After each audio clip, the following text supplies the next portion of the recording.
So, clarity on when we are recording this specific podcast is going to be very important because, the playoffs are very close now, but seeding is not fully locked. At least in the East, as of right now, this is April 9th, 9 in the morning for anybody that actually is curious. It is first seed, fifth seed, and the sixth seed are locked. The Bucks have guaranteed themselves no less than a third seed after winning last night against the Pistons. If the Celtics beat Memphis on Sunday, tomorrow for us, the Sixers are the fourth seed. If the Celtics lose to Memphis and the Sixers beat the Pistons and the Pacers, then the Celtics are the fourth seed.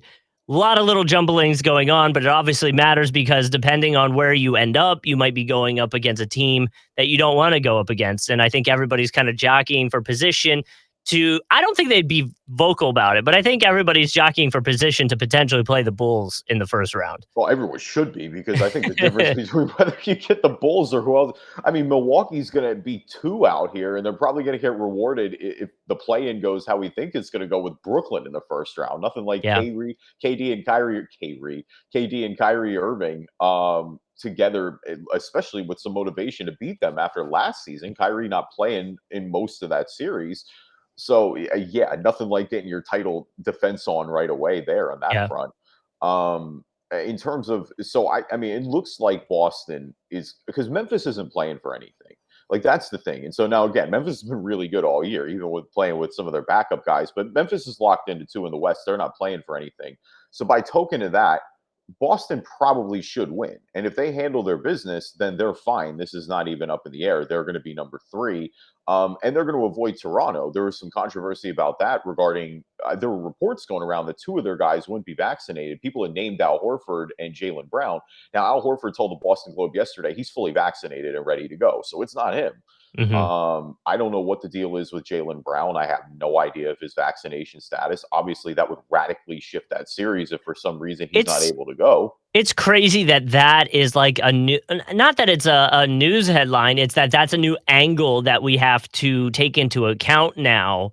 For the Raptors because they're not in the country. So this is a new angle that we have to talk about and potentially a weird quote unquote home field advantage, home court advantage type thing.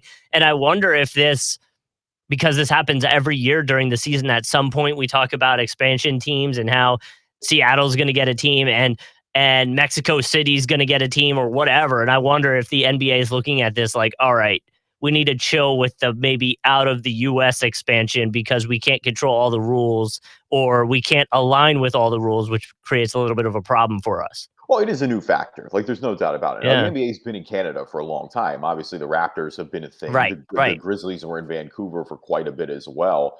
I don't think this is going to slow them down. I mean, it's been three straight weird season for the Raptors. The Raptors won the title, and then you have the bubble year. They were playing in Tampa last year, the Traptors. And now they're obviously they're back up, but they have those restrictions in place. Now, again, for fully vaccinated teams, this isn't an issue. But for the looming for Boston, it looked like they would match up against them. Now it's pretty locked in that the Sixers are going to match up against them in the first round.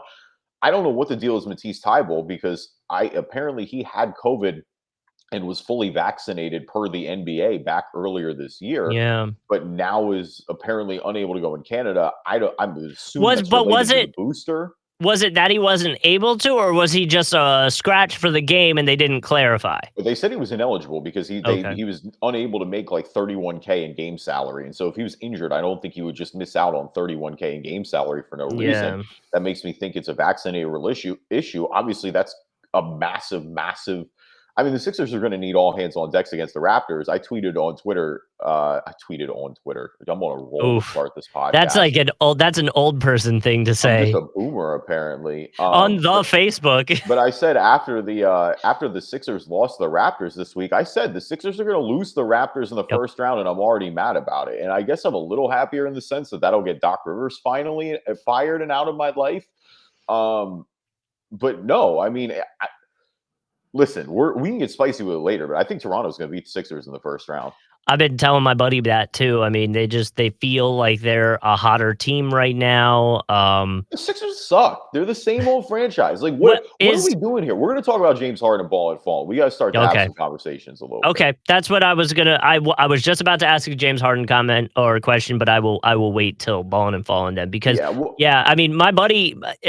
I guess we can hold off, but my buddy texts me. He's like, "Is James Harden not a superstar anymore?" And my response to him was, "Okay, if you're taking superstar as what it is, like people know who he is. So to me, he's still a superstar. Now, is the production on the court the same? I think he's more guardable now. And so I think that's a factor. I also think the rule changes are a thing that people bring up that he's not able to get the fouls that he was in the past from time to time, which is what we see in the playoffs a lot of times too.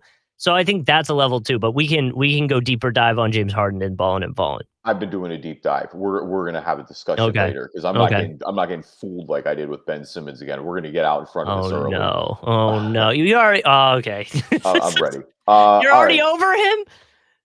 We're gonna save it for who's Okay. balling, who's Okay. falling. Okay. All right, so the Western Conference is a lot more set, obviously. I mean, realistically, in the East, I don't think much is going to change. I think we kind of have the matchups that we're going to get. At that point, it comes down to the play, and the four playing teams in the Well, East are well, Brooklyn.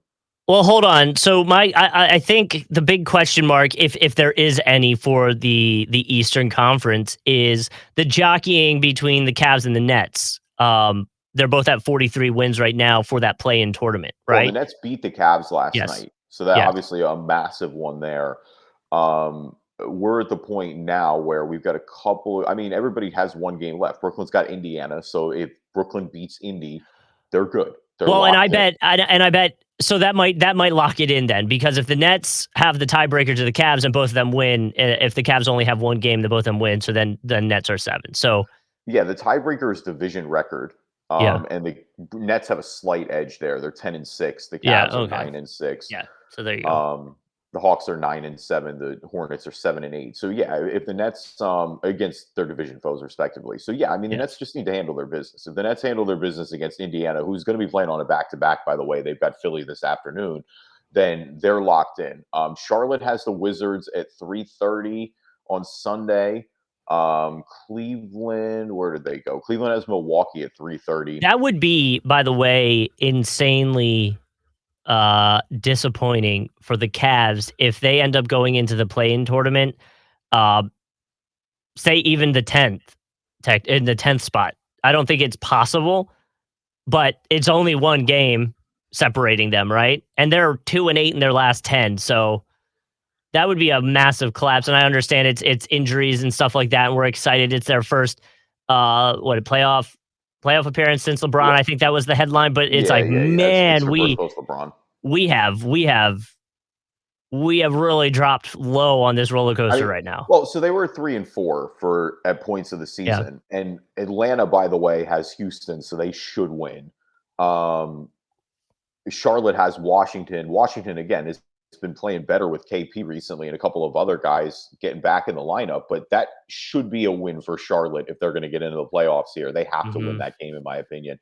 And so at that point, yeah, you do run the risk of the Cavs dropping all the way. The Cavs record wise, actually, so they no, you know, the Cavs will have the tiebreaker They have the over. tiebreaker, right? But if they lose, If they lose to the Bucks, they won't have it over Atlanta. I have to check it what it okay. is with Atlanta, but they could drop to 9, and if they drop to 9, they'll stay over the Hornets no matter what. So they're Okay, not that's good dropping to then. 10. But Almost regardless, if you 10. drop to 9, you're running the risk of this being obviously such a great season for Cleveland. And I don't want to take that away because in me, Cleveland has just been the victim of injuries. I mean, you talk about Mhm. Evan Mobley's back now, thankfully, but Evan Mobley missed some time here late in the season. Jared Allen hasn't played in weeks. Ricky Rubio start even going back to them. How he started the season was playing great for them. Ended up getting hurt and moved. Rondo's dealt with injuries after they brought him in. Karis LeVert's missed time and post trade deadline. Which So is which is wild to think that Kevin Love, for the most part, hasn't really been messing around with too many injuries and stuff. It felt like he's been readily available for most of the season, which hasn't been the case for him in a while. no, it's been him and Garland, and even Garland's And missed time. I think he missed 2 weeks earlier in the season at one point. Yeah, obviously that's not even getting into Colin Sexton, who hasn't played the large majority of the year. So I mean, yes, it will be a tough pill to swallow for sure Mhm. for Cleveland if they get bounced in the first round. You would hope that they would be in the 7 or 8, I should say, and not in this 9 or 10 situation. If they lose to Atlanta or Charlotte, it shouldn't be disappointing, and I think there should be a lot to be excited about long term if you're Cleveland, but it's definitely gonna sour it a little bit Well, for sure. yes, and that's the way that I would approach it. Like, if I'm a Cavs fan, it's like, man, look where we were before we were injured. What we could have kept going and had. But I think there is some concern from the massive collapse, and I don't know what the angle is, whether what you want to call it. Again, I know it's a lot of injuries, but The man, oh angle is man, everybody got hurt. That's what you yeah, have to take it as, is that yeah, everybody got hurt, and you have yeah, to think at full strength. Now, again, I think this is the situation where this is the first time Cleveland's played meaningful basketball. That this group, other than Kevin Love, has played meaningful basketball altogether. So I do think there's a little bit of a learning curve there as well. But again, completely ravaged by injuries. They've had a couple stinkers for sure. Like they lost to Orlando this past week. Like that's a must-win game if you're Cleveland, and that very well could cost them. Because, like you said, they're playing the Bucks. I know the Bucks are going to be resting people largely. So yeah, there's the chance. If they're able to take advantage of that, that would be obviously ideal for them. They still control their own destiny. That is the one good thing about Cleveland's situation is it's like you can get first round or you can get that matchup with Brooklyn and then at the bare minimum, at least have a chance to defend your 8 seed and go into a matchup against Miami. yeah. Um, to me, if Cleveland gets out of the play in, it's a massive success. I think it's going to be soured a little bit if they lose in the play in, but I don't think that should be the end of the world for them. Kind of Mm-mm. how I'm the only team of these four that it should be end of the world for if they don't make the actual playoffs is Brooklyn. If it's Brooklyn, it's a Oh yeah. disaster. If it's Atlanta, Well, hold on. I think the Hawks can be a little bit of that a too. little bit. I don't think it's the utter absolute. Brooklyn was supposed to win the title this year, I know, I Justin. know, I Like know. they're not supposed to be. But to be fair, Hawks were. I mean, I feel like conference finals were probably a little bit of their expectations as well because that's essentially where they were last year. So I think the Nets and the Hawks are going to come out of the East. I guess that gets into my later point. Is I Yeah, do think they should. all that said about Cleveland with their injuries. I think the Hawks are going to beat Charlotte. Charlotte's been playing better recently, but I think the Hawks get it done. And then at that point against Cleveland, with all their injuries, and again, just in a one gamer, I like Trae Young. I do. I like Trae Young going on a heater and potentially like winning I a must win closeout game. I agree with you. I do find a little bit of concern with the road record for the Hawks being 15 and 25, where the Yeah. Hornets are closer to 50 or 550, closer to 500. So I think there's a level of that may come into play. Depending on how things go and stuff like that. But like you said, if we're putting our money on one of the players in those games, like obviously we're gonna put our money on Trae Young. Yeah, 100%. I mean, and again, you talk about experience, like you said, they were just right back there Yeah, in the conference finals last year. Um, they've been handling their business a lot more recently. What did we say? 7-3 in their last 10. Yeah, yeah, and yeah. Charlotte's been 6-4 in their last 10 too. To give credit, but I trust the Hawks' experience here. The Where with Hawks have Charlotte, the Hawks have the hold on, let me make sure I'm not okay. 1, 2, 3, 1, 2, 3, 4. They have the fifth worst road record in the Eastern Conference. And I mean, a lot of the teams that they're only above are the Wizards, Pacers, Pistons, Magic. You know what I mean? Like the Knicks right? and the Hornets have better road game records than them. Yeah, yeah, and I So mean, well, Hornets have been playing better recently, but yeah, they these are have, they games have. that they should be winning. Um, Charlotte, again, not this is kind of the first time for all of them as well. I mean, obviously Lamelo Mhm. Ball, it'll be his first play-in playoff experience. Miles Bridges, their young He core as was well. he was cooking against the Bulls the other night. Oh, He, Bridges? no, no, no, Ball. Oh, yeah, yeah, yeah. No, he Mhm. was absolutely great. Unfortunately, you don't get the brother matchup I know. with Well, Lonzo they being done for the rest of the year, they but did that. They showed Lamelo like cooking, and then they went to Lonzo, who's on the bench, and to just see him like not making any reaction. Just like you can tell he's pissed. well, it's a good thing. It's a good thing Chicago really built up that goodwill and played as well as they were at the beginning of the season. Because I honestly like if Chicago was in play and they'd be in trouble too. Like Mhm. we're talking about Cleveland, but Chicago, I don't think gets out of a play in. if it's a one game scenario. I think Atlanta is playing better ball right now. I think Brooklyn is playing better ball. Inconsistent as they are, and I would even maybe take Charlotte over that. Like if Charlotte played Cleveland, I would maybe weigh that differently right now, which feels so disrespectful. Like you said, to how well Cleveland has played all year, it's been an incredible season. I don't think you should lose sight of that, even if it ends on a sour note. That's what I'm saying. Obviously, if they were able to get the 7 or the 8 seed and go to the real playoffs, it's a success no matter what. I think any of these teams other than Brooklyn and, like you said, to an extent, Atlanta, Charlotte's playing with house money. If Mhm. Charlotte gets into the regular playoffs, you're thrilled with them. This young core took a step this year. Look what you got there. Atlanta, just given last year, I agree would be a little bit of a disappointment. But I also, again, regardless of how the seeding plays out, my pick to come out of this as 7 and 8 will be Brooklyn and Atlanta. I think Brooklyn will be 7. I think Atlanta will be 8.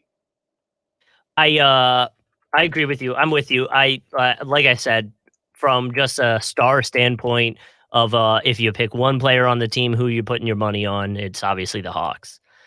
Just So because the other guys are younger and we just haven't seen it from somebody on their team like that yet in the playoffs. right. Hawks dealing with some injuries, but I think they'll be Mhm. fine. All right, Western Conference, again, a little more locked in overall. Phoenix is 1, Memphis is 2. Really, the only 2 spots up for grabs are in the middle. Golden State Mhm. and Dallas are going to be playing, or Golden State has 2 games left. Dallas has 1 game left. Golden State's in the 3 spot as recording this. Dallas is in 4. Golden State has San Antonio tonight in San Antonio as recording this. And then Golden State has New Orleans to end the season. So 2 pretty tough ones there. I mean, they could very well end up splitting. Dallas has San Antonio on the back to back tomorrow night on Sunday in Dallas. Per their division records, Dallas is 1 game up. Well, actually, Golden State has 2 more division losses. Dallas is 13-2. Golden State is 12-4. So Dallas would take the tiebreaker in most case scenarios. So Golden State basically just has to handle their business and win out, and they'll be 3. Dallas just needs to beat San Antonio and hope Golden State splits, and then they could be up to 3, which would obviously drop Golden State to 4. And then 5 and 6 is still up for grabs between Utah and Denver. They've each got a game left. Looking at the schedule, Denver's got the Lakers. Obviously, should be a win, especially now with LeBron shut down for the rest of the season. I know the Lakers won the other night, but Denver, you got to get that win even underhanded. Mhm. And then Utah has Portland, which again, another one. Should Utah, be. you got to get Portland. I know and Utah had an awful, awful loss last night to Phoenix, blowing that lead late. I mean, they were in complete control of that game and they melted down. There was no way around it. And that is not, I mean, Utah's been really, it feels like they've been bleeding now for the better course of a month. Could have been a good way beating Phoenix going into the playoffs and securing that 5 seed as a way to stop it. Now you're looking at a matchup with Dallas potentially in the first round. Um, not really the end of the world. I think Utah could Is definitely it win that matchup, but is that a situation where if you're the Warriors and Mavericks and you're looking at the potential matchup of the Jazz or Nuggets, are you and maybe this is a slight, but are you more like, "Wow, I'd rather go up against the Jazz here?" I think in terms of their recency, like if I'm looking at recency, yeah, of course. I mean, the Jazz are 3-7 in their last 10, and Denver has the likely MVP on their squad in Jokic. Mhm. I think I still would rather take on Denver, knowing that Denver is shorthanded, even with Jokic's greatness, even with some of the other guys stepping up. You just know they don't have their real 2 and 3 option. You wonder unless Will Barton is going crazy, unless Monte Morris is having a great game, Aaron Gordon's having a great game. Like it just feels like Jokic is going to have to dominate every single night to beat these teams in a 7-game series. Yeah. Utah's won playoff series before. Like they have the experience. Now for Utah, I think obviously the pressure's on for them in the sense that we've said this is a make or break season for them. If they don't reach the conference finals, if they don't take that step, we've seen them get to the second round now multiple times. If they're not able, when they more or less gone all in to get to the conference finals and make a serious run at winning the Western Conference, which right now it doesn't look like they're going to. Yeah, I think you ask serious questions in the offseason about, do you break up Mitchell and Gobert? Like, what do you do long term here? Yeah, and there's a good chance the Jazz don't make it out of the first round of the playoffs. I mean, depending on how it lands and matches up. And from the Nuggets Jazz standpoint, it sounds weird to say, but I think you'd rather play the Warriors than the Mavericks right now. Yeah, the Mavs are on. They've been playing really good since that Dinwiddie trade. Yeah. They've been defensively great all year, and it's just the Luca. It is. It's the Luca factor. Luca is one of those guys who, I mean, we talked about Trey Young, but Luca, not to always compare those two, but like that's a top 10 Yeah. player in the NBA. I mean, if Mhm. he gets going, he can win you a game entirely by himself. Um, Mhm.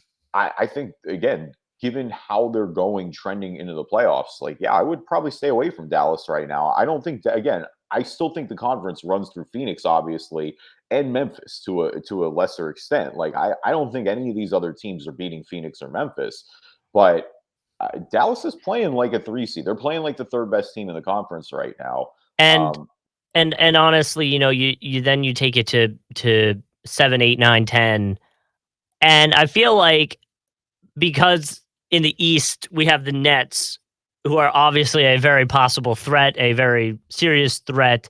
From the Western side of things, it's like it feels like to me the play-in tournament's gonna be like, "Okay, cool, but we're not gonna see these guys in rounds 2 and going forward."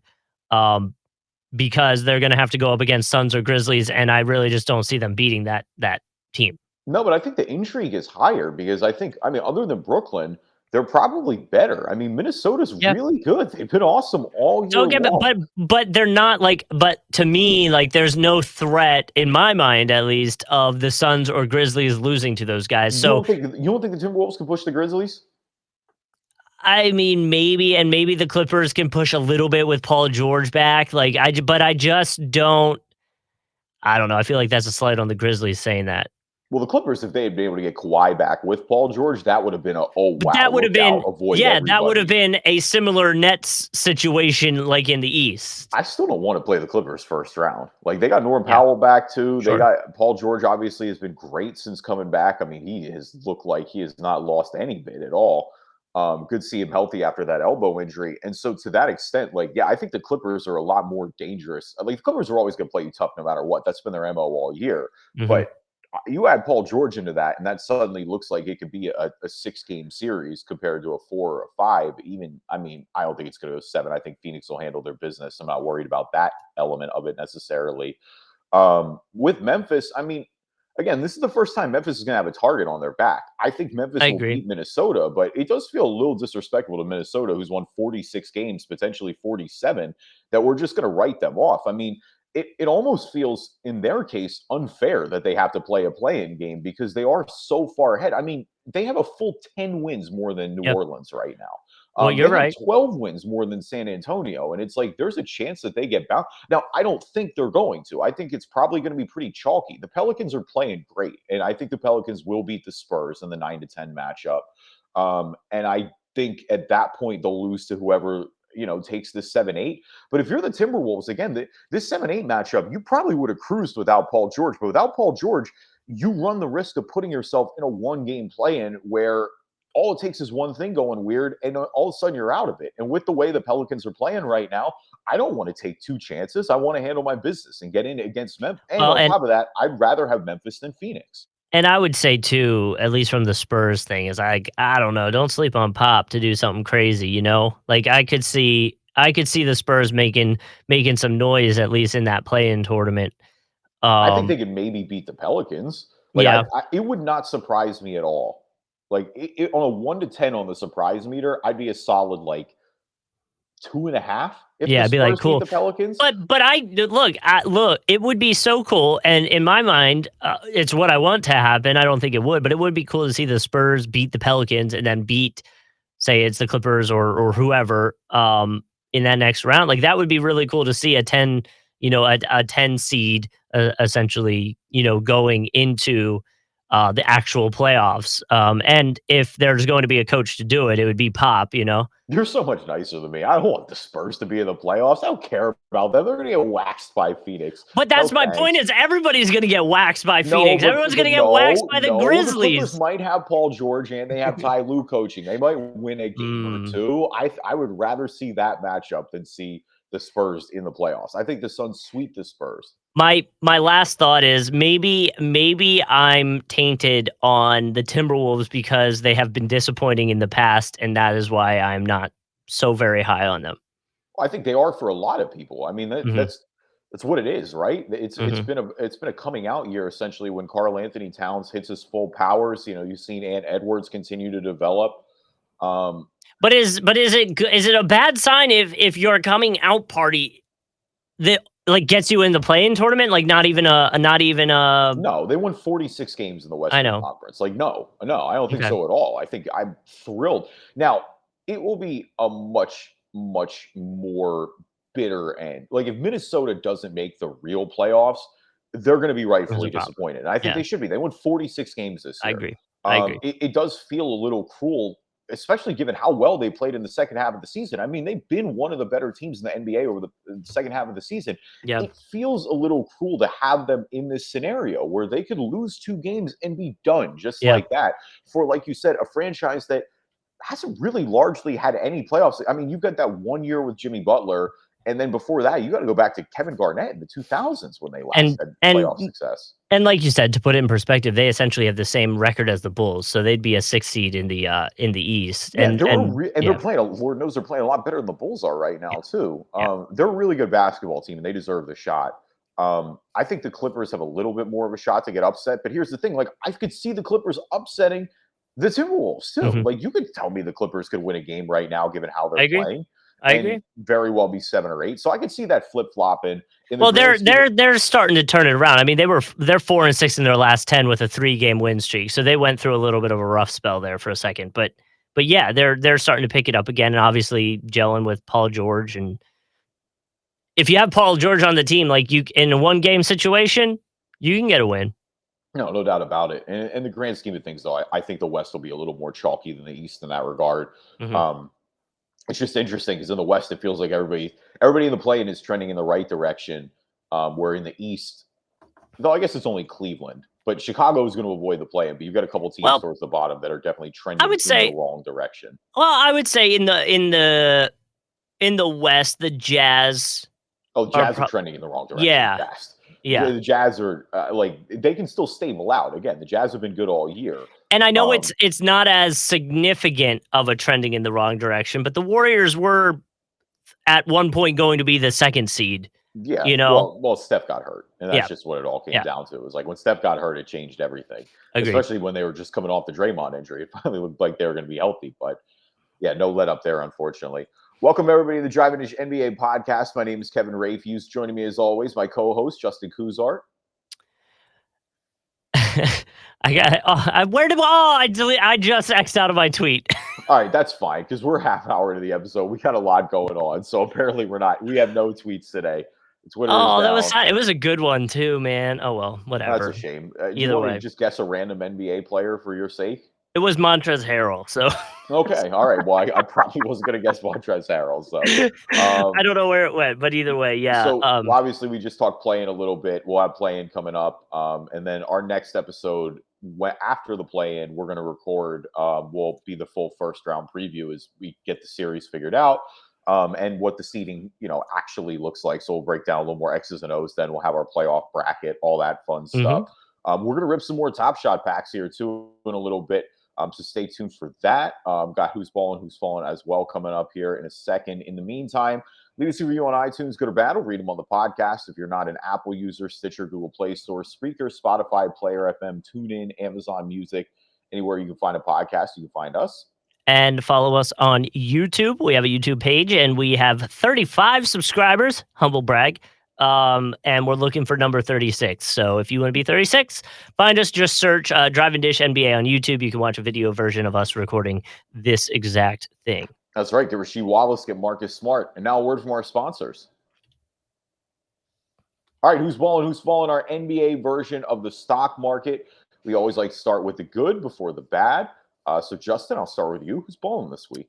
For me, we kind of mentioned him a little bit ago when we were talking Mavericks at the beginning of this episode, but for me, it is Luka. He is finishing 4th in the regular season, averaging 28.5 points per game. He is leading the Mavericks to their first 50-plus win season since 2014, as well as being top 5 in points and assists per game. But I also wanted to bring up that Luka got teed up in between quarters the other night, which is officially his 16th technical of the season, which means he is suspended for Sunday's season finale, which I guess we actually probably could have brought up talking about seeding, because he was upset that he got undercut during a buzzer beating heave type shot. So, you know, He should have been upset about that call. He's 100% right. yeah, But Luca's got to cut that out. He's been doing, and he's mentioned it a little bit, but like that is the one thing. Is like, yo, Luca whines all the time to the referees, like all the time, nonstop complaining, and it gets to a point where, yeah, you can't be getting teed up and missing meaningful games. Like ask Draymond Green about what happens when you get teed up and miss meaningful games. right. You don't need this carrying over into a playing situation. Yeah, I completely agree, and it kind of is in a little bit, in a way, going to affect and could affect the seeding. So him being out for the last game, sucks, but it's better than being out for like the first game of the playoffs or something, like you were Oh yeah, I alluding mean to. he's So not again right. He's not missing playoff basketball, so it could be a lot worse. But don't put yourself in a position where you could potentially miss playoff basketball. Like yes, I get it. Like you got it. Everybody games the refs, but Luca has a large amount of technical fouls. It's not like this is some situation where a bunch of other random guys are right there with him. Like he is right, significantly higher than a lot of other stars on the list. All right, balling for me is Isaiah Thomas, and shout out to Adam Himmelsbach on Twitter, Boston Globe writer covering the Celtics, for tipping me to this. So this is a two-part story. There's a woman named Kelly Bales on Twitter, okay, and she tweeted, "It's the final countdown 2 days before I see Isaiah Thomas play the Bulls. Do you know how hard it is to find a good seat when you are only buying one ticket? UGG in all capitals. Hashtag slow grind. Hashtag 6 hour drive to see IT play." So this is on April 6th. She tweeted that at 11:19 in the morning. Well, follow-up tweet later that night. "My life is complete. Not only did Isaiah Thomas give me seats for tonight's game, he stopped warm-ups to take a picture with me. Thank you, IT, for a great night." wow, Kelly is there in a Celtics Isaiah Thomas jersey. IT is fully donned in Hornets warm-up gear with Kelly, hooking it up. Super solid move by Isaiah Thomas. Glad to see him back in the league. And again, playing meaningful basketball for the Hornets right now. Their record has been great since they brought him in. Obviously, it kind of a bit of a tragedy in the way that injuries, hit there, but he's always seemed to have been a solid guy off the court. And this is just another example of that. Shout out to Isaiah Thomas. yeah, it's cool to see players doing that kind of stuff because I feel like um there's a feeling of because they're basketball players and stuff like that, they won't see our tweets for good or bad. Sometimes it's bad, Usually for aka bad. KD situation, but it is still cool to see, and obviously IT back is fun to have, and I know he's a fan favorite for a lot, so it's cool. Um, Over to falling. My fallen is going to be a quote from Andrew Bogut. Did you see this? Oh God. Oh no. Okay. Well, Uh-oh. here's what he said. Is it about hoops or is it about politics? Oh, no, it's not about politics, it's hoop, I promise. I was thinking they He both is could be a little they both could be a little suspect. he is very, he likes to tweet about politics, yes, you're not wrong. No, his tweet is or his quote that is, from an interview, he said, "One thing that was crazy about that run," talking about the Warriors, "is the stuff that I used to get away with screening. I knew if I was in Milwaukee and I said a foul, I'd be out and fouled out in the first quarter. But I could literally clothesline someone off the next pin down in Golden State and not have it called." He said, "I knew once Steph or Clay got hot, the refs would be in the moment as well. I could literally throw a clothesline and they wouldn't call it. I know Clay just hit three threes in a row. The crowd would be on their feet, getting as loud as they could. I could punch somebody in the face on the screen, knock them out, and they wouldn't call it." I mean, is he wrong? He's not wrong. And literally, when I was reading the Reddit thread about this, everyone's like, "We know, thank Oh, you." we know. Every clip you see Steph turning around shimmying, and you just see Andrew Bogut just laying somebody out. Yep. He said, "When I got traded to Dallas to set those same screens, I'd be fouled out in the first quarter. It was crazy the stuff I used to get away with there." I mean, look, say Steph and KLAY Thompson, they cover up a lot and they help a lot of people, and Andrew Bogut was one of them. So Yeah. I don't know if I'm falling on that one, but I feel you. Fallen is the refs on that one. Yeah, well, yeah, for sure. All right, here we are, Justin. Are Oh, we no. ready? I mean, Fallen this yeah. week. is Mr. James Harden. We're Okay. here. It's time to have a conversation. Um, it's namely just because of his shooting. His shooting has been horrendous. I mean, other than a 9 of 17 game against Milwaukee, which is a good sign. That'd be the one where you'd want him to get hot. I mean, 2 of 11 against the Suns back on March 27th, 4 of 15 against the Pistons on the 31st, 4 of 10 against the Hornets, 4 of 13 against the Cavs, 4 of 10 against the Pacers, 3 of 12 against the Raptors. So Harden's assist and Harden's passing is still elite. And I think that's the one thing you have to be encouraged about is that Harden's in double digit assists Mm-hmm. for all of the last 4 games and like a solid, like 13, 10, 14. I mean, he had 15 assists against the Raptors. So in that sense, Harden's ability to run the pure point is there. I think 100%. But it is. He's going to have to evolve his game a little bit. The first step is not there, and that to me, it's not even the contact thing and the call thing. I think he's adjusted well enough to that. It's Yeah. the fact that he's not blown by defenders and able to finish at the rim anymore. Like that's where I'm concerned. Is every time he takes a first step, it just looks like he's slower. I think this is all a part of the hamstring injury. I mean, I think we saw it in Brooklyn earlier Mm. this year. It's been lingering for a little bit, which I mean, hamstring injuries are notoriously difficult to rehab and come back from. Ironically, the comparisons are all going to Chris Paul right now because that was the same situation at Chris Paul at the end of his Houston tenure. And so if you're, glass half full guy, you go, well, Chris Paul really, changed the way he took care of his body. And now he's playing absolutely phenomenal basketball in Phoenix. He's got a chance to go out and win a title this year. It's been everything you hoped that adjustment would be. And even the year in OKC, Chris Paul was phenomenal. Yeah. I think Harden's going to have to adjust a little bit this year. Now, Harden is so supremely gifted that, like, I'm not about to just rule it out or anything like that. Like, he has that ability to do it. And I think there are a lot of things, like we said, his vision is elite. He's consistently getting Sixers players good looks. Like, he's Yeah. well at running the offense. But in terms of the usage rate, like, he has such a high usage rate right now. I'm at the point where I'm giving it to Tyrese Maxey. Like, I'm letting Maxey go crazy. I think Harden should be looking to facilitate because it is. The shot's not falling, and that's massively concerning for a team that needs him because they're so top heavy to be that number 3 guy. Like when Harden, Maxey, and Embiid all score over 30, the Sixers aren't losing to anybody. But the reality is we're now at a massive sample game size since coming over where it hasn't quite been there on the offensive front. I think for the Sixers, you got to be thrilled right now that you got an option for next year. That option Mhm. for next, I'm not suggesting they do anything radical in the meantime. Like you're going to pick up that option, but I am very grateful. And I hope this ages poorly. Like I really, really hope this ages poorly.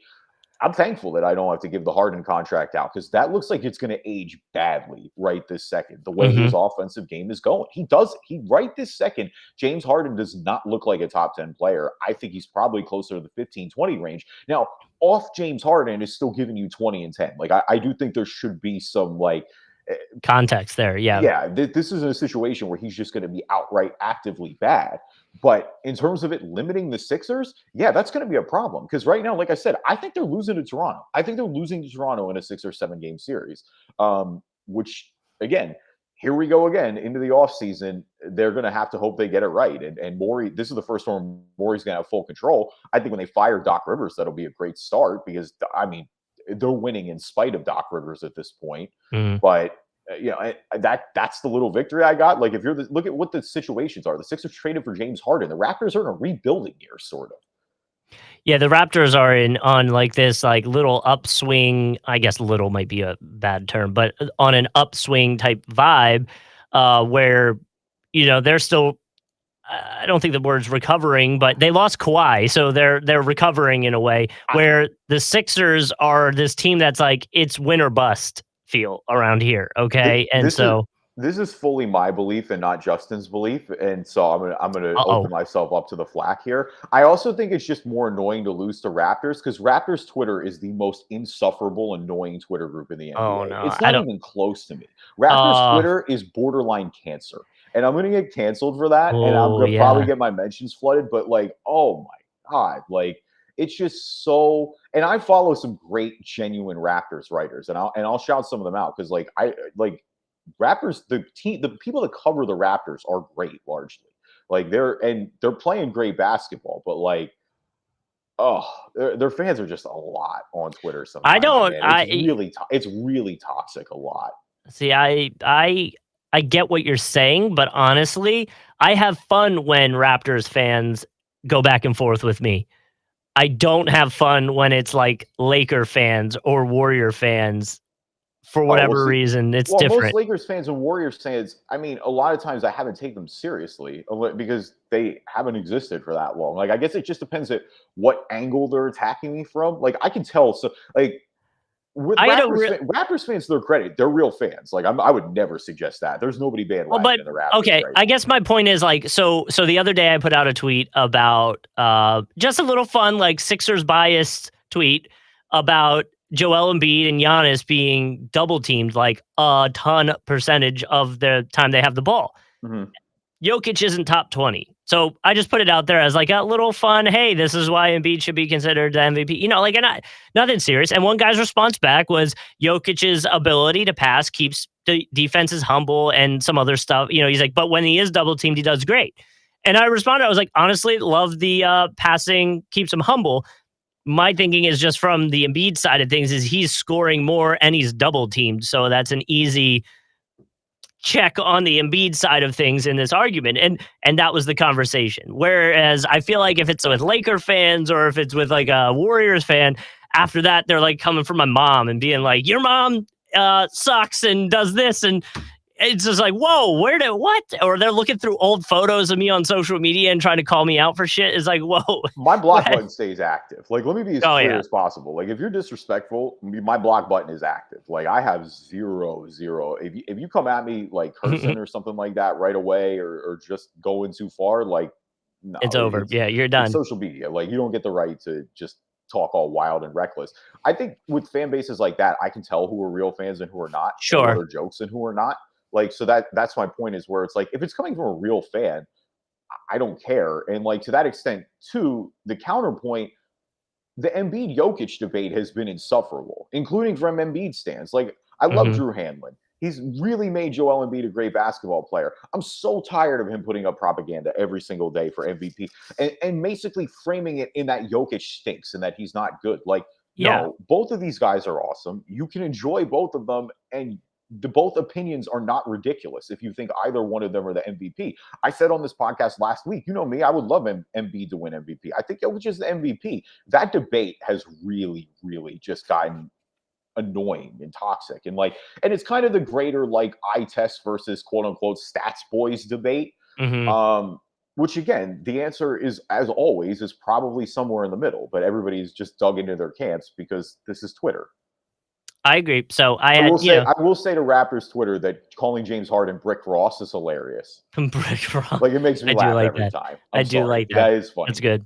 That's that Uh I can get behind that. All right, we are back again, though. It is time. NBA Top Shotas round three. Uh, Mhm, we got mhm. multiple packs this time around. Follow Justin on NBA Top Shot. It's Squeaky9000. That is his profile. So you can see everything that we've opened so far. We've done a couple episodes now, so go back and check them out. Yeah, Obviously, the we got a highlight from last time, the extra mhm. spice with Steph Curry. Yeah, we got a really good Steph Curry card. I think when we were talking about it, we thought the value would be somewhere around $90. Um, because there were some people trying to undercut the sell. I ended up selling it for 85, which I'll still take as a massive win since the pack was $19 to begin with. Those damn undercutters. You got to, it is how it is. So this pack is in collab with Klay Thompson, as you can see on the video for people watching on YouTube. It is called the Game Recognized Game pack. We've got two of them to open here. It's moments from players with epic NBA comeback stories. Okay. It dropped on April 7th. So the idea is they're handpicked and narrated by Klay Thompson. It features Draymond, Derrick Rose, Zach Levine, Boogie Cousins, Gordon Hayward, stuff like that. So we got Um, stars here. There's not going to be any like random regular well, players. that's it if we get the main parts of the pack. There's still some of the common ones and stuff like Oh, okay. that. But yeah, but it's also worth mentioning as a part of the partnership with Klay, they teamed up with his family foundation, which I believe is called 941 Project. So, some of the money going towards a good cause as Cool. we are delinquents here. So makes us feel a little bit better this about it. delinquency? I don't know, man. If I feel like putting money towards things that nobody's fully confident in might be a little bit like that. It's like betting in a way. So kind of. Oh no, betting is way more like legitimized at this point. That's fair, honestly. I mean, I can't wait. Betting is legal in most states. I was telling a coworker I cannot wait for it to be legal because the second it's legal in Florida, our sports station, I am doing a weekend show. I'm doing an hour betting show on that and NFTs, and we'll talk Top Shot, and we'll, like, I want an hour. Give me an hour. Just give me talent fee. Let's go. Like, I would love that so much. So we will need the state to get on board with that a little bit first. Let's go, Florida. Yeah. All right. So I do have the volume up for this one because I feel like when you do the open, there's a really cool audio, and we haven't been doing that in the past. We're going to test it out this time. I'm going to try to like bounce between having it on and off. This could be an utter mistake, but we're gonna go for it. All right, let's go for the first pack. Oh, I actually don't have the audio on. I should probably do that. Here we go. Okay. 4 moments. 4 moments. All right, let's see if we get any of the... Not dropping bars or what? No, not dropping bars. I promise you that. Got nothing? Oh, that one looks a little brighter. Look at that one pulsing. Okay, that middle one's the one we want here. Let's see if we got another one. Nope. Okay, so one. All right, let me pause. We don't need the music right now. That lasted all of 10 seconds. That beat was kind of hard. I mean, nobody wants to hear it, but... Okay, so we got... Give me another half hour. I'll have a 16 ready or something. Right. So we got 3. We obviously have 4, 3 on the top, 1 at the bottom. The one in the middle of the 3 on the top, that's the one that's our... That's our last open. Sure. That shadow under the reveal box is glowing and pulsing, so that's our one. So where do you want to start? Right, left, or bottom? We've been starting left a lot. Let's start right this time. Let's go right first. All right, let's do it. Looks like it is a common Hawks. All right, Clint Capella. Ooh. Okay. A block on the Hornets. All right. Dang, that was dirty. Is that pump? Who do you block? Oubre. Oubre? Oh, okay. I couldn't see a name. Yeah, so, I mean, and not the greatest. Did he have blonde hair there? Can you run that back for a sec? He did. Oubre. Did Capella have the blonde streak? Oh, no. Oubre had the blonde. No, I know Oubre did, but did Capella have that highlight? Yeah, he's got the little, highlight. Yeah, a little blondish violence. I like that. Obviously, the number is not great. It's 48,000 out of 60,000, so, it is what it is. So, I think that's my first block that I have in the pack, though. Okay. All right. Like, if I were, like I told you, if I were to get cards, I want dunks and blocks. Those feel like. Did you have Dwight Powell? Did he have the block? Didn't he have the block, or is that just the dunk and transition? I think it was a steal and then a dunk. I think that makes sense. I do remember what you're talking about, but I think it was a steal and then a dunk. So, all right. You want to go far left or bottom? Nah, let's do far left. Far left it is. Bucks assist. All right, Wes Matthews. Yep. Ooh, behind the back assist. Ooh, that looks like. More importantly, and finish. That finish looks like he could have hurt his back pretty well there for Boogie. Yeah, that's a shame the Bucks didn't keep Boogie. I know. So many other teams didn't go get Boogie. Oh, that celebration at the end there, though. You like that? A little strongman celebration. That was from December 31st of 2021. Both of these from 2021, so the beginning of the year here. So what's that under it right now? See? Oh, yeah. Okay. Actually, we're looking good here. So this is the player. So this is Wes Matthews' first available moment on Top Shot. This moment. Okay. All right. And on top of that, the number is pretty low. You see that 3,000 out of 12,000. So that's a decent move there. All right. Well, welcome to Top Shot, Wes Matthews. So we got this one. We'll do the bottom one, right? Good one. Yeah. Oh yeah. Yeah. Bottom before the good one. So we do one more. Grizz. Oh, 3-pointer. Ja? No, it was Conchar. Oh, was it? Okay. I didn't see the name. Nice ball movement, though. I'll say that. Little corner through. Well, not corner. Oh, he was doing the clock, too, for the end of the quarter. Oh, was it? Yeah, it was coming few seconds left. Like 3 seconds or something? Yeah, it looked like it. So it was... Who are they? Oh, here we go. There we go. Yeah. Oh, first one for him, too. First one for him too. The number isn't the greatest. I guess it's I keep wanting to say serial number, but I don't know if that's right. But that's a I good. mean, That's a it's kind of the serial number. Yeah. They're all Series 3. For anybody interested in that part of the things. Here we go. Yeah, January 13th of 2022. That's the most new one that we've gotten so far. It was against the Timberwolves. Okay, they Yeah. won that game, All right, obviously. so you got Wesley Matthews' debut. You got John Conchar's debut. Mm-hmm. All right, And last one out. Here we go. now for the big one. You want to turn the music back on, or you I don't want to know. I don't know. All right, here you go. I don't know. Last but not I'm least. scared. Okay. A dunk? Is it Boogie? Oh, you got Boogie. Oh, you got Boogie on the Nets or Nuggets now. Okay. Ooh, put back dunk. Strong. Yeah, nobody marked him. Yeah, you gotta box out. What are you doing? Okay. Game recognized game.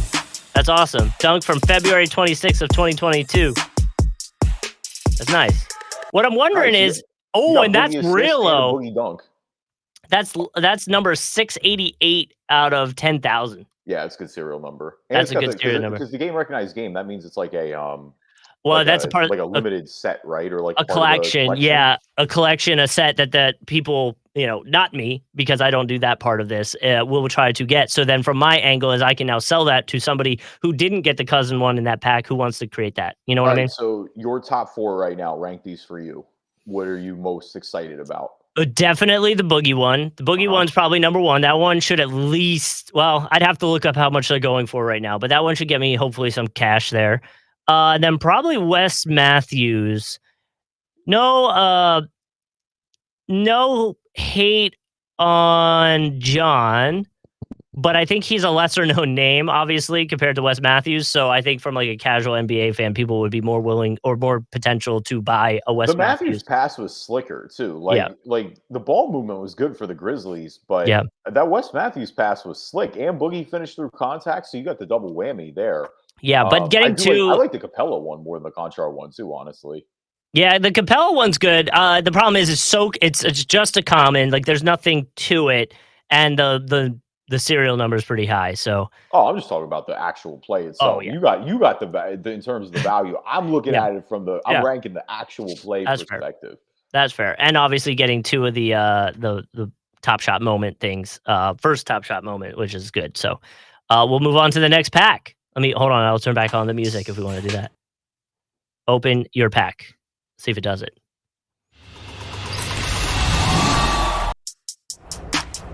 They really need to fade out the crowd cheering a little more. Yeah. Let it fade a little longer. All right, we can turn off the music too, because I don't know if it's easy to hear us while doing that or not. It's the same one. You think they'll have at least 3 generic tracks by now? It's the NBA. We got 2. 3? Oh, okay. So we have 2. We've got 2 apparently a little bit better than common cards. All right, we got to start at the bottom then. Let's start with the bottom one. All right, this is pack 2, by the way. I don't know if we said that. We got a Grizzlies dunk. All right, here we go. We got Tillman. Ooh. Okay. Oh, you got up. That's on and too. Yeah, that's an and. Yep. Oh, that's a nice one. Let's see what it says. Tillman realizes the significance of finishing strong despite the challenge at the rim. Big man presents himself as a target. Oh, okay. Well, 6 points that game. That's the same game as your Contra moment. Is this the exact same game? Yeah, no, same June game 13th? Wolves, yeah. Nice. Okay, and the serial number is not the greatest, but that's okay. That's a good dunk. It's the lower half, so that's good. Yeah, but you know how. I'm trying to find some positive for you. All right, let's open this one on the left here. Jump shot for the. All right, so we got Kuz. Ooh, nice little fadeaway. Boom, fadeaway. Nice shot, little jump shot, mid-range. The mid-range game is not dead. Oh, yeah. Falling away. Anson a win, most importantly. I think that's an underrated element too, getting a win. I think that very high serial number, though. Very, very high serial. Yeah, you're probably holding on to that Kuz one for a little bit. Honestly, so that footwork. So there's something else you can do, right? You can trade in your moments for tickets, right? And then if you have a certain amount of tickets, sometimes that can buy you packs. Okay.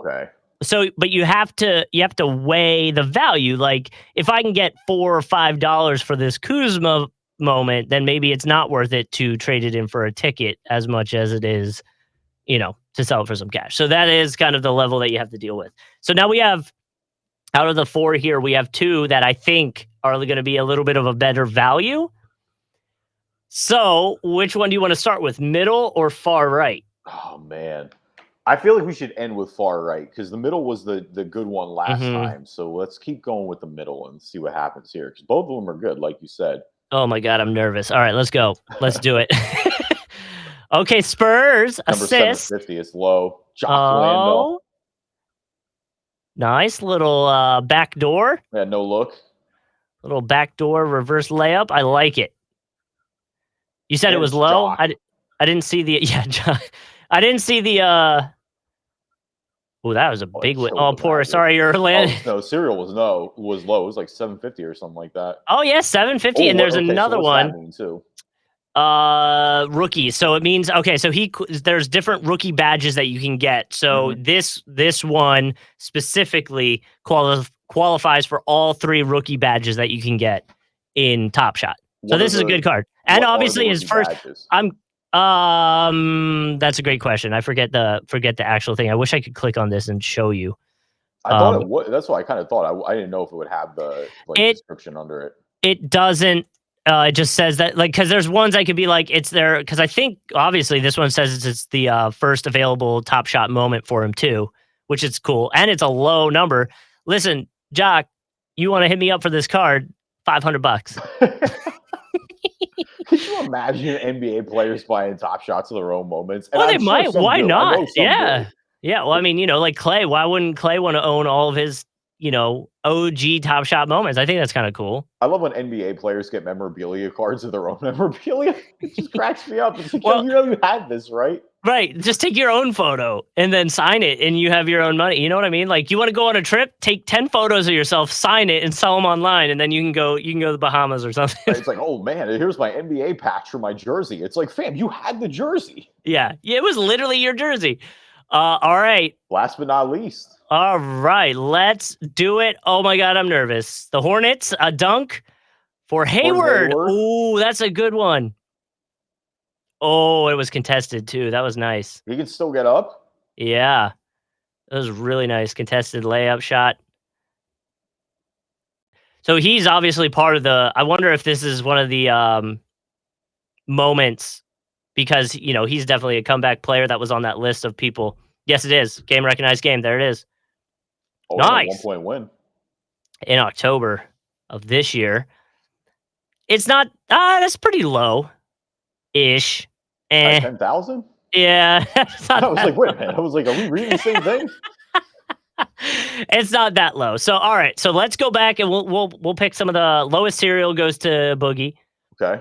Which obviously makes sense. A notable pool. 750, so that's pretty low. Yeah, 688 right there. You got 2 of the 13 game recognized games, so that's cool. That's 2. What I wonder is the interest in it, right? Like, I wonder how much interest is on those cards right now. So, like, if I were to pick, well, let's do Boogie because he was the best card out of 688 on the serial number. So, like, let's say I was going to place this item for sale or this moment for sale. Let's see what he's going for right now. So, number 4 serial was listed at 475. I don't understand how there's 2 75s. That's confusing. Let's do. I don't know. I don't know that lowest price. So there. I mean, look. The lowest one is $10. If lowest is 10, yeah. So for some perspective, you paid $19 for this pack. For the whole pack, yes. So if it's a strictly financial thing, you more or less can make it right back. There, which is that. I mean, look at this. So 588, right? That's 100 less than mine, and he listed at 19. Right. So I'll probably list at 19 and see what happens. There it is. Let's see if we get a live transaction. Oh, that'd be wild, right? Oh, well, those are latest sales, actually. I should have looked over here. Lowest serial. Let's see. Hold on. Some of these are even at 20. I probably could have listed a little higher, but we'll see. You can cancel it. Nah, we'll undercut. Oh. I'm trying to help you get you $2, but man. Listen, we're trying to undercut here, man. It's rough out here, dude. DeMarcus Cousins, we hardly knew thee. Well, listen, you know I'm in this more for the fun of flipping it and doing the fun stuff of flipping the moments and stuff like that. That's why I enjoy this. I'm not in it to feel like I'm collecting as much as some are. So like, let's see. You're up Uh to 35 though, so people can. And again, if you want to bid on Justin, any of these that Justin and I open on the pod, I don't know if that'll increase the value or anything like that, but you can say, hey, they open it on the Drive and Dish NBA podcast. that and we can work like you can gift things. Like we could work out a thing where we send a gift to a listener that's into Top Shot. You know what I mean? Like We if can there's a do that card I all don't day. want, yeah, we can work on that. I'm worried this is not going to be okay. Okay, hold on. We might be all right. So what low? He's at 750. So let's see where we're at on this one. Just a casual $1,300 for Oh for my number god, one. how nice would that be, right? So 753 is listed at 43 right now. But this guy, so I'm thinking I go 30. I think I go 30, 37 with him. Because 48, I could probably do 48, but I don't think it Either would go way, as much. like yeah, that's you're gonna get plenty of value Yeah. there. I'll So put him at 37. Well, let's do 36 just because I'm feeling generous.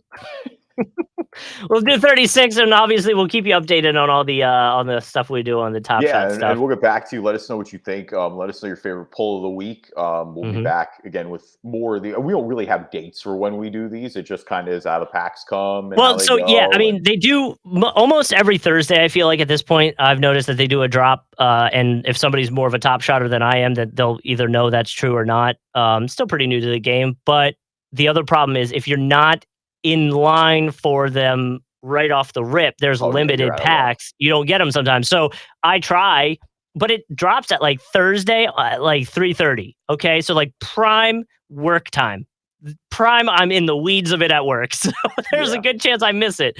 Or I'm in a meeting or something looking at my phone trying to buy these things. You know what I mean? Like, so it happens, but the more I can get, the more we will do it for sure. yeah, no, 100%. Thank you everybody for listening to this episode of the Drive and Dish NBA podcast. Appreciate you guys as always. Happy play-in games. We will be back as soon as the play-in games are over with a full first round preview. So stay tuned for that coming up. In the meantime, leave us a review on iTunes, good or bad. We'll read them on the podcast. If you're not an Apple user, Google Play Store, Spreaker, Spotify, Stitcher, And Tune In, Player FM, Amazon Music, anywhere you find a podcast, you can find us. yep, and follow us on YouTube. Obviously, it is where we do a video version of the podcast. So from the pack rip side of things, you can watch the moments that we're opening as we open them.